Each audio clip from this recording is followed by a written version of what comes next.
Bonjour à tout le monde, c'est Dr Laurent, votre clinicien des plantes. Je vais dans cette vidéo vous apporter ma contribution, ma petite contribution dans le sens où j'interpelle les uns et les autres de se former, surtout s'ils font dans la médecine traditionnelle. Auparavant, je travaillais aussi de façon archaïque, c'est-à-dire je ne maîtrisais pas les doses du médicament et on faisait des médicaments en quantité, en bidon. Pour donner un médicament sur 4 mois à un patient, c'était énorme. Nous, on ne connaissait pas les calculs des doses. Bien vrai qu'on est né avec ce don-là, on connaît manipuler les plantes depuis le bas âge, mais quelle est la quantité de médicaments que tu donnes à un patient? Est-ce que la dose est déterminée? C'est ça le problème. Mais à travers des formations de docteurs tant que, aujourd'hui, on peut parler avec brio. Parce que les médicaments qu'on élabore et qu'on est en train de travailler jusqu'aujourd'hui, je suis toujours en formation, parce que c'est très important. Lorsqu'on fait un médicament comme ceci, dont le docteur tant que, à la base, il nous a appris d'abord les techniques de récolte durable.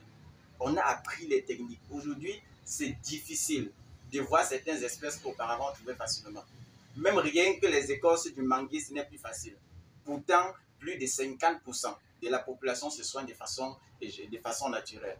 Et si plus de 50% de la population se soigne de façon naturelle, où est-ce qu'on va trouver les plantes pour soigner si les gens abattent les plantes, les arbres complètement, soit pour enlever l'écorce ou les racines?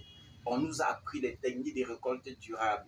Aujourd'hui, c'est facile pour moi de dire aussi à une personne qu'il faut récolter les écorces de telle façon. Si on est face aux herbacées, comment est-ce qu'on va récolter? Une fois qu'on a récolté, on va sécher comment? Les techniques de séchage. Tu peux avoir une bonne composition, mais si tu n'as pas bien séché, tu vas perdre les vertus de ta composition. Voilà ce que le docteur Tanque nous a appris. J'ai dit aujourd'hui avec fierté parce que je sais ce que ça m'a apporté à moi. Raison pour laquelle j'interpelle tout le monde. Tous ceux qui aiment ce métier et les gens qui sont aussi nés dans ça comme nous aussi. Si tu es né dans ça, c'est très beau, tu connais manipuler les plantes, mais quelle est la dose du médicament que tu administres à un patient? Quelle est la dose des décoctions? Quelle est la dose des dentumés?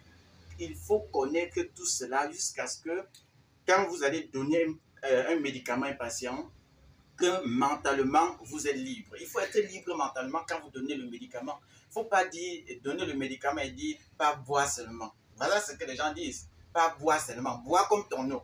Tu ne sais pas qu'il y a des compositions qui sont toxiques.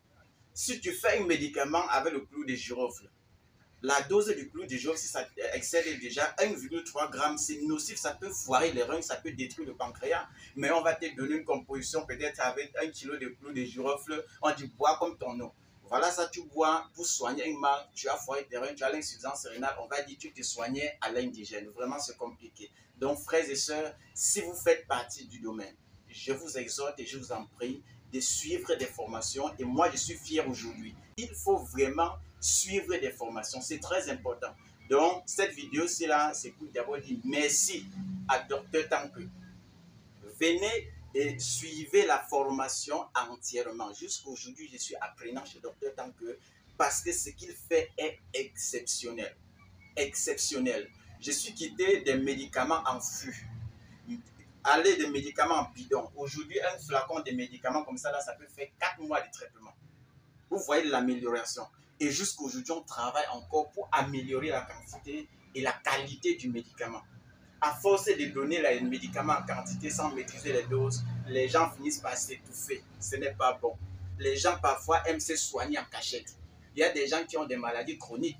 Des maladies chroniques, ils veulent se soigner en cachette pour que les gens ne soient même pas au courant. Quand tu donnes un petit médicament, ça c'est une teinture mère. Quand tu donnes un petit médicament comme ceci et que la dose est bien réduite, le patient peut lancer ça dans sa poche et marcher librement avec. Personne ne saura qu'il est malade. Mais si tu n'as pas appris des formations, par exemple, chez Dr Tanque, comme moi j'ai appris des formations et jusqu'aujourd'hui je suis toujours apprenant, tu dois donner des bidons, tout le quartier soit au courant que voilà, le monsieur il est malade. Le monsieur là a un problème chronique, fuyez ce monsieur là. Pourtant, si tu avais un petit médicament, tu le lances dans ta bouche, au moment de prendre, tu prends ta petite quantité, tu es au calme, personne ne saura que tu es malade. Ça assure le patient d'abord, ça libère d'abord le patient de façon mentale. Les gens n'auront pas trop le regard sur lui qu'il est malade, il a ceci. Non.